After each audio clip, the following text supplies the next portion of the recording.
وأشهد أن لا إله وحده لا شريك له لا لا شريك له مسلم وأشهد أن لا إله إلا الله وحده لا شريك له لا شريك له مسلم. بسم الله الرحمن الرحيم. السلام عليكم ورحمة الله وبركاته.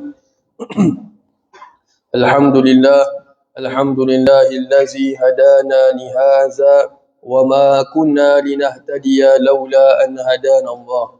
الحمد لله رب العالمين حمدا يوافي نعمه ويكافئ مزيدا.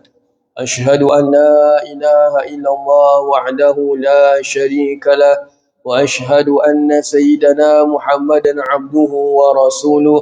اللهم صل وسلم على سيدنا محمد مفتاح باب رحمة الله عدد ما في علم الله صلاة وسلاما دائمين بدوام ملك الله وعلى آله وصحبه عدد كل ذرة ألف مرة.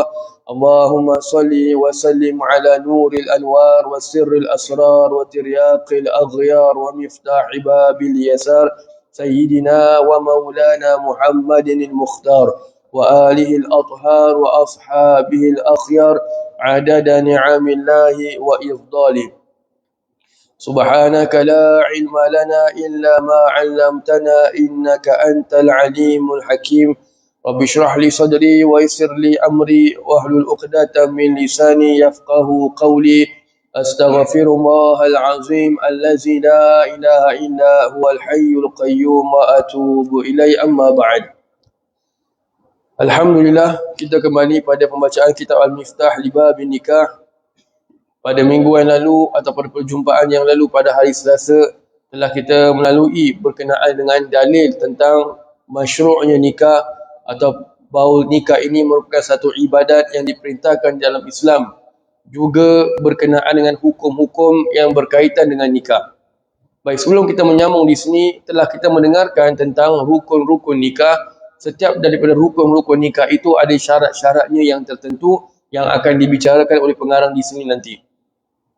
Baik, jadi sekarang ini dimasuk pada berkenaan dengan tajuk yang baru tentang Bismillahirrahmanirrahim, wazifatu mutawalli uqudin nikah al-ankihah. Berkenaan dengan tugas seorang yang melaksanakan akad nikah. Jadi bermakna apabila seseorang itu hendak bernikah, ada seorang yang akan dikatakan sebagai qadi atau orang yang akan menikahkan, maka dia mempunyai tugas ataupun perkara-perkara tanggungjawab yang tertentu sebelum dia menjalankan upacara akad nikah. Yang bagi li mutawalli uqudil ankiha idza tuliba minhu an yubashira aqdan nikahin sawa'un kana huwal wali aw kana safiran mahdan, yang bagi lahu qabla mubasharatil aqdi an yas'ala an umurin. Seharusnya bagi orang yang hendak menjalankan akad nikah itu, apabila ia diminta untuk menjalankan akad nikah, sama ada dia itu adalah walinya ataupun daripada wakilnya, seharusnya sebelum dia menjalankan akad nikah itu, ia bertanyakan tentang beberapa perkara. So ini apabila bertanyakan tentang beberapa perkara ini, ia merupakan tanggungjawab sebenarnya. Kalau kita di Singapura ni biasanya akan ditanya soalan-soalan itu ketika kita register lah di ROMM. Jadi kita akan ditanyakan sama ada berkenaan dengan soalan-soalan yang tertentu yang akan dibicarakan oleh pengarang di sini. Baik. Jadi mengatakan sini minha an yas'ala 'ani zaujati hal hiya bikrun aw sayyib. Pertama di antaranya daripada soalan-soalan yang perlu ditanya adalah hendaklah dia bertanya tentang isteri yang hendak dinikahinya itu. Adakah dia itu masih perawan ataupun dia adalah seorang janda. So ini pertama sekali ia harus bertanya adalah sama ada dia itu masih perawan ataupun dia adalah janda. Kenapa? Kerana hukumnya berbeza. Kenapa nak kena tanya ni? Kerana hukum nikah bagi perawan ni berbeza dengan hukum nikah bagi orang yang telah menjadi janda. Orang yang telah menjadi janda. Baik. Kemudian pengarang barulah masuki berkenaan dengan pengertian daripada apakah yang dimasukkan dengan masih perawan dan apakah yang dimasukkan dengan masih sudah menjadi janda. Baik.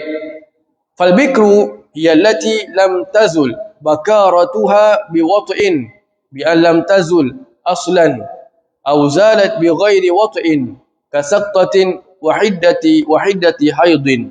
Wasayyibu hiya man zalat bakaratuha bi wat'in sawa'un kana halalan aw haraman aw wat'a syubhatin fa innahu la yusafu bil halali wal hurmati. Baik. Dia mengatakan di sini ada pun yang dinamakan dengan perawan. Yallati lam tazul bakaratuha biwat'in, iaitu orang perempuan yang belum hilang darahnya dengan bersatu. Yang belum hilang darahnya dengan bersatu. Sama ada belum hilang lagi darahnya ataupun hilang darahnya itu tanpa dengan bersetubuh kerana jatuh yang kuat ataupun derasnya darah haidnya yang mengalir. So ini dikategorikan sebagai orang yang masih dara. Sama ada dia belum bersetubuh langsung ataupun dia itu hilang darahnya kerana jatuh yang kuat ataupun derasnya keluarnya darah haidnya. Jadi walaupun dia tidak ada darah lagi tapi kerana jatuh ataupun derasnya darah haid yang mengalir, ia tetap dikira dalam hukum Islam sebagai perempuan yang masih ada darah atau kita kata masih perawan. So ini yang merupakan pengertian bagi al-bikr. Bikr maknanya dara atau perawan. Baik. Kemudian wasayyibu, ada pun yang dinamakan dengan janda, ya man zalat bakaratuha biwat'in sawa'un kana halalan aw haraman aw wat'a syubhatin. Ada pun dinamakan janda, iaitu orang yang perempuan yang telah hilang darahnya dengan bersatu, sama ada dengan cara yang halal ataupun dengan cara yang haram ataupun bersatu dengan cara syubhah. Ataupun bersatu dengan cara yang syubhah, yakni samar-samar. Kalau kita kata bersatu dengan cara yang halal itu jelas. Bersatu dengan cara yang haram juga jelas, iaitu zina. Ada pun dinamakan sebagai wati' syubhah.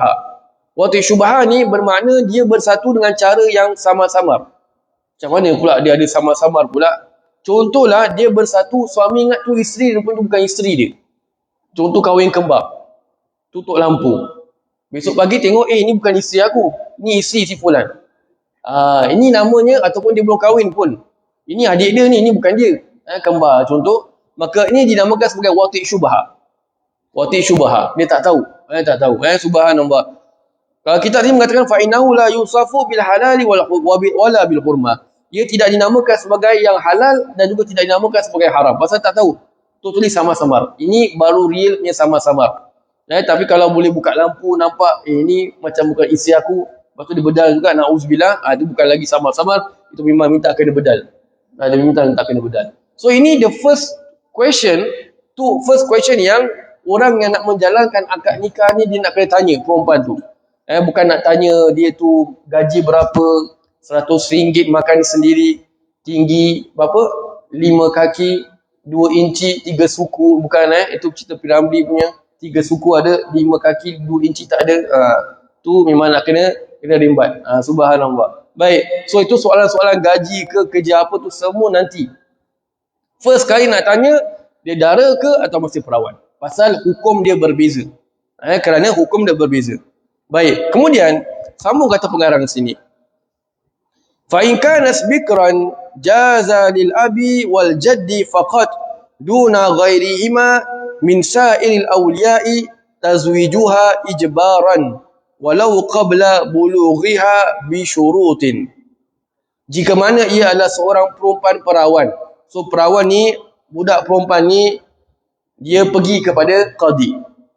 Pergi pada pihak atasan lah maknanya, dia nak bernikah. Dia nak bernikah. Maka dia kata sini jaza lil abi, maka boleh bagi si bapa perempuan itu wal jaddi faqat, dan datuknya, jadi bapa dia punya bapa.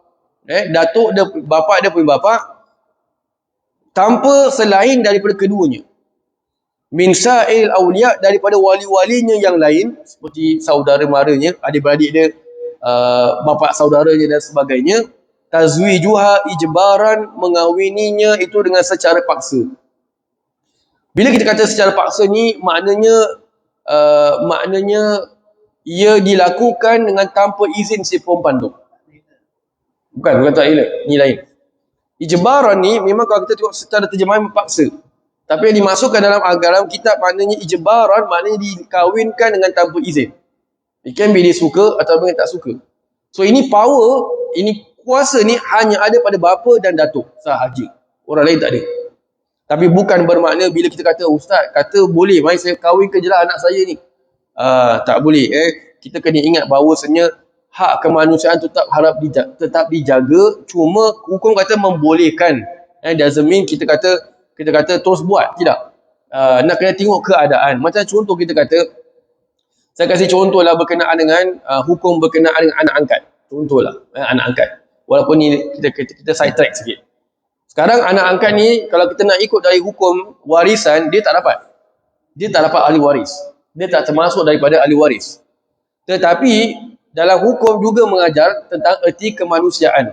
So kalau dia dah memang tinggal dalam keluarga tersebut, tiba-tiba contohlah mak angkat dia meninggal, dia pun membesar kat rumah tu dan sebagainya, adik-beradik angkat tu dah macam adik-beradik sendiri dan sebagainya, takkanlah yang tinggal sama tu bila dapat harta warisan tak ada hati perut langsung ingat pada adik angkat ni satu ni. Lagi pula adik angkat yang anak angkat ni pula anak yang paling bongsu contoh.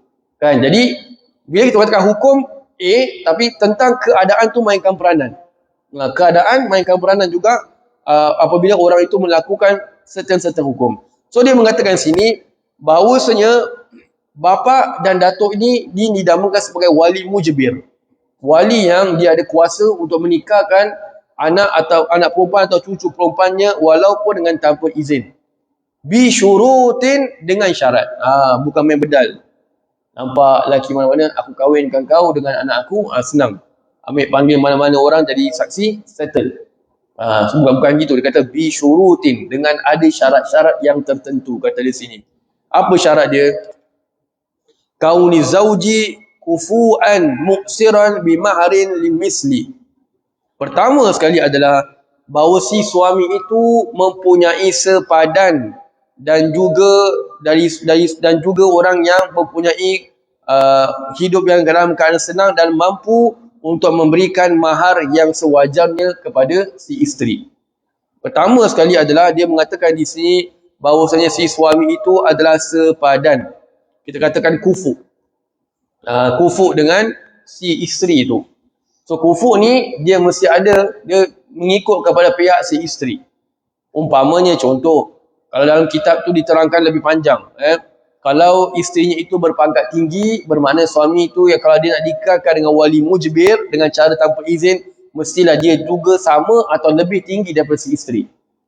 Mohon maaf kalau si isteri tu peguam, contoh calon isteri tu peguam, yang calon suami ni dia sekira tigat, contohlah, maka tu tak sepadan, maka tak boleh buat macam itu. Bapa ataupun datuk tak boleh kahwin secara tanpa izin daripada wali mujbir. Umpamanya lagi kalau contoh isterinya itu, contoh lagi dia peguam dan si suaminya itu doktor, mungkin sepadan, mungkin lebih tinggi, maka boleh dinikahkan seperti itu. Jadi syarat pertama tu dia mesti ada sepadan. Ini bila kita kata sepadan ni dalam mazhab Syafi'i hukumnya wajib. Dalam mazhab Syafi'i. Kerana untuk mengelakkan perpisahan di belakang hari.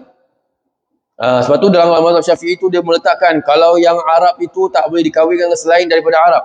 Ini kalau dengan wacana wali mujbir. Bermakna kalau bapa tu tiba-tiba nak nikahkan anak dia yang Arab kepada yang bukan Arab, maka tak boleh. Melainkan dengan izinnya si isteri itu atau reda dengan reda walinya. Panjang kalau kita nak bahaskan, cuma nak beritahu di sini adalah bahawa sepadan ini adalah wajib dalam mazhab Syafi'i. Minimum tu paling pertama sekali sepadan dari sudut agama. Ini semua mazhab. Mesti sama agama tu semua mazhab. Pada di zaman Nabi SAW juga berlaku, Nabi SAW mengawinkan anak angkat Nabi dengan sepupunya Nabi SAW. Namanya Sayyidina Zaid bin Harithah bersama Sayyidatina Zainab binti Jahsy radhiyallahu anha. Anak angkat Nabi kahwin dengan sepupu Nabi. Baik. Jadi yang anak angkat Nabi ini adalah bekas hamba. Kahwin dengan bangsa Quraisy. Jadi baru beberapa bulan kahwin, Sayyidina Zaid bin Harithah jumpa Nabi SAW. Ya Rasulullah, tak boleh macam gini. Mohon maaf, bahasa kita macam selalu kena kalit. Aku ni bangsa Quraisy, kau ni cuma hamba. Nabi kata Nabi sabar. Bersabar. Jadi tahan, sabar. Setelah setahun, maka mereka decide untuk berpisah juga. Berpisah. Sayyidina Zaid bin Harithah dengan Sayyidatina Zainab binti Jahsy radhiyallahu anha. Setelah berpisah, Allah Subhanahu Wa Taala memerintahkan Nabi untuk berkahwin dengan Sayyidatina Zainab. Sayyidina Zaid bin Harisah kahwin dengan Sayyidatina Ummu Aiman radhiyallahu anha. Dapat anak Sayyidina Usama bin Zaid. Subhanallah, tu cerita tentang sahabat. Jadi nak menunjukkan bahawasanya kufu'ah ini dia adalah satu perkara yang penting, iaitu sepadan. Sepadan. Jadi dia bukan perkara yang kita kata alah zaman sekarang tak kisahlah, rujaklah, yang penting kahwin. Kita bukan yang penting kahwin. Perkara setelah perkahwinan tu kita nak jaga. Dia bukan just pasal kahwin dah habis, game over, tak ada. Dia nak lalu kehidupan sebagai suami isteri ni macam-macam dia nak kena lalui. Ujian lain, orang yang dah lama kahwin tahulah, subhanallah. Jadi dia nak kena, mesti pertama tu mestilah dia itu ada sepadan. Kufu nama dia, kufu. Sepadan dengan si suami tu, mesti sepadan dengan si isteri. Bukan si isteri tu mesti sepadan dengan suami. Kalau isteri tu tak sepadan tak apa. Contoh si isteri tu pula yang security guard, suami pula yang peguam, tak apa, it's okay, no problem. Pasal suami memang lebih tinggi. Tapi kalau isteri tu lebih tinggi, takut jadi masalah. Bukan isteri sini lah, mungkin tempat-tempat lain lah, insyaAllah. Subhanallah, wallahu a'lam bishawab. Jadi insyaAllah kita akan sambung lagi, masih lagi membicarakan berkenaan dengan syarat bagi si wali untuk menikahkan anak perempuan ataupun cucu perempuannya dengan tanpa izin pada hari Rabu. InsyaAllah hari Selasa tak ada kelas, saya tidak ada. Jadi kita akan sambung pada hari Rabu insyaAllah. Baca selawat asri dan tasbih kafaratul majlis.